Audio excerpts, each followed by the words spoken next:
We're recording. So, hi, I'm Jeff Hutchison. Welcome. Welcome. This is History 112, or basically the history of the 19th and 20th century. Uh, 20th century, I've lived a good portion of it. So I can help you. I can help you there. But in any event, this is an asynchronous course. In other words, this is as close as we'll ever get. Which means all my presentations have to be on videos.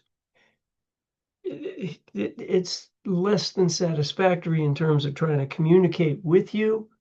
I do try to talk to you instead of at you, but it's still on video. So what are you going to do? I try to keep the presentations to about 30 minutes. I already did one that's 50 minutes. I'm sorry, but I did it, and so I'm stuck with it. I'm not redoing it. Let's put it that way. So 30 minutes. There'll be 3 to 4 a week, which is going to fall into the time period that needs to be spent on a course in an asynchronous course. I don't know if you know this, the state has a formula, and your textbook counts for so much, the presentations for so much, discussions for so much, and exams for so much of the hours you're supposed to spend on a course. Which is probably more than you hope to spend by taking a synchronous course. But I got news for you. That's what we're doing. I try to approach what the law requires. Um, Now, the presentations are not the same material as in the book. Why would you ever listen to them if you always said, I read that? You wouldn't. They are sometimes the same because they have to be. We're moving through a direction. I can tell you the book contains a lot more than I can put into 30-minute presentations. They are much more than I could put in if it was in a face-to-face class.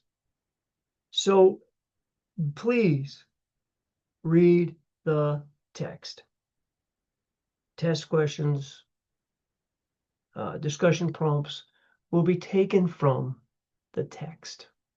So, on the other hand, I do try to put more material, different looks. In some cases, I'll disagree. Rarely, but I disagree with the approach of the book. And I'll let you know when those are. Now, their tests will cover any material that's given. And there'll be announcements, hopefully every week. That's what I'm shooting for. Discussion prompts every week, and some assignments each week. Some will be very simple, but they will make sure that you have to go back and think about the textbook. Then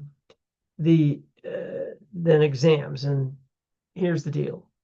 It's asynchronous, so you can do all this on your own anytime you want. There's no excuses. Therefore, due dates are hard and fast. They're hard and fast for a lot of reasons. The first one I already mentioned, they're hard and fast because on an asynchronous class, you really have to discipline yourself. And they're a heck of a lot more work for a professor. I've already put in hours to make some videos for you. And so I can't be going back and trying to catch up as they filter in later and later and later. Another reason, me, I'm teaching 5 courses. 2 at Humphreys, 3 and did I say 5? 4. Oh, I can't count. Anyway, I'm one short of a full-time professor by 2 at Humphreys and 2 at MJC. So got a lot going on. And just for your background, I teach sociology at MJC, and I teach business law and history here. And I've done it before. So, I've never taught an asynchronous class, so there's a lot of work going in on the ground floor here. So no makeups, don't whine, snivel, or anything else. My grandmother died again. I was in the hospital. You can do, unless you're dying, you can take your computer. You can do it. But contact me if there is a true issue.